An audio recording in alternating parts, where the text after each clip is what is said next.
Feeling the flu. Yo, what's going on? It's someone that's no one, and welcome back to today's report. Today's report is coming from Winter Girl off Erowid. When this happened, 2003, the drugs used were amylonitrate, aka poppers, and alcohol. The route of administration, it was sniffed, and alcohol drunk, of course. Gender, male. Weight, 11 kilograms. And note, that probably isn't true, obviously. That is what they put down, though, so their weight is rather unknown. Prior experience includes prior alcohol experience, and where this all happened was at a party. So this experience focuses more on the amylonitrate experience rather than the alcohol experience, though I think this report also does capture the effects of excessive alcohol use and the after effects of that, and also of course just what the high is like combining these two. So I think you guys are going to like this one, and without further ado, let's dive right into it. I did amylonitrate at the reading festival, where I had also been continually drunk and getting no sleep every night. This probably wasn't the best preparation since I did it the night before. I was told it was something from a tent at the festival entitled Legal Highs, but I think it was just regular poppers prescribed from somewhere else. I knew nothing of the effects before I took it. If so, I wouldn't have done it because apparently it severely loosens the arse muscles, and knowing the state of the reading toilets, this wasn't a desirable side effect. Luckily, I received no such effect. I sniffed right from the bottle and primarily it had no effect. Then, the second time, I felt an almost instant high. Everyone I was with could tell because my pupils were dilated. I immediately fell in love with the drug. The feeling is hard to describe, like any hallucinogen I suppose, to someone who has not taken it. It is a feeling of immense heaviness, which I found very pleasant. It was as if my senses had been wrapped in a warm blanket. I could just about reply to people and trace the conversation, but it was difficult. I basically just felt like smiling idiotically at everyone and everything, and soaring out words of approval about the state I was in. It is comparable to being very suddenly drunk, but there are significant differences, the main one being the feeling of the amyl in my blood, particularly around my shoulders and heart, which causes my heartbeat to seriously intensify. The high experienced was of a depressant sort, skipping the early speed-like effects I have with alcohol, but despite this, I am less tired and more in control with a meal than when I am really drunk on alcohol. This is a less dizzy feeling than alcohol. The effects seem to be concentrated more around my face and my chest than in the top of my head, if that makes any sense, and I felt a sense of well-being and goodwill towards everyone. It is therefore a better feeling than the late effects of booze, but very different from the early effects of it, which are more social and probably better in my opinion.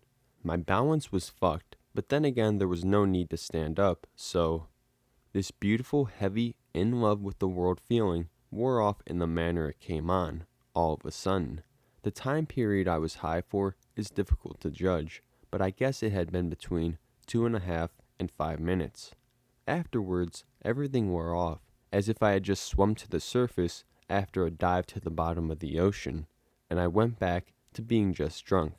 I was like a kid who had just been on a roller coaster. I wanted to do it again, and I was not to be denied.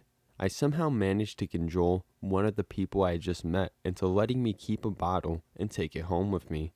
I did it 4 more times, but took less in the form of doses, and saved 1 hit as a treat for the end of the night, before going to bed, which was about 6-7 a.m. The next day, after about 1 hour of sleep, I was severely ill, hungover, still quite drunk, and I eventually decided still a bit high. On the train, on the way home, I suffered extreme paranoia, and at home, everything and everyone was alien to me. Part of this was obviously too much to drink and no sleep, but later on, at about 6 p.m., I was to suffer a come down from the amyl. It was somewhere between a come down and an overdose, and it was one of the most horrendous experiences of my life. It started when my heart started pumping the way it had done the night before. I felt like I was going to faint. so I got the symptoms of a popper's overdose off the internet, and as I read them, I acquired more and more of these symptoms: palpitations, high heart rate, cold skin, high blood pressure. I was shitting myself, but I had to control my heart rate, which was impossible as I was ODing due to my lack of experience with these things, and I thought I was going to die or something.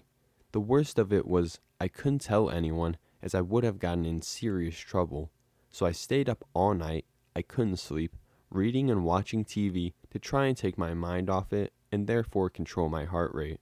Luckily, things gradually improved, and with reflection, it was an incredibly mild come down really, worsened by alcohol withdrawal and the onset of a cold which everyone got after reading. I had no idea if there was anything I could do to control my situation, so all I did was drink gallons of water, as this can never be bad. I think it helped because I pissed all the amio from out of my system, and as my piss changed color gradually, away from the murky brown amio, I got better and was just left with a bad flu for about a week. Alright, so this report is mainly covering amino nitrate or poppers, but the effects that were described do to include the effects of a lot of alcohol and withdrawal on top of multiple restless nights and the accumulation of a cold. But first, let's discuss our substances a little. First, alcohol. If you don't know alcohol, you're probably bullshitting me, but it is easily the most popular recreational substance on the planet. Often known to be somewhat sedating, it helps relax people for social situations and, get a bit wild here and there, as we see here with Winter Girl at the reading. And as with poppers or nitrate, it is somewhat of a well-known substance as well. It is an inhalant that can provide a brief high and has been known to be used in sexual context. Now, seeing these two in combination is pretty interesting. Winter Girl seemed to be pretty sedated from the alcohol alone, just sitting down, chilling, and when the meal came around and he hit it, at least cognitively, the sedation seemed to diminish. Physically, it seems there was an intensified heaviness. I imagine it would be near impossible to try to walk straight.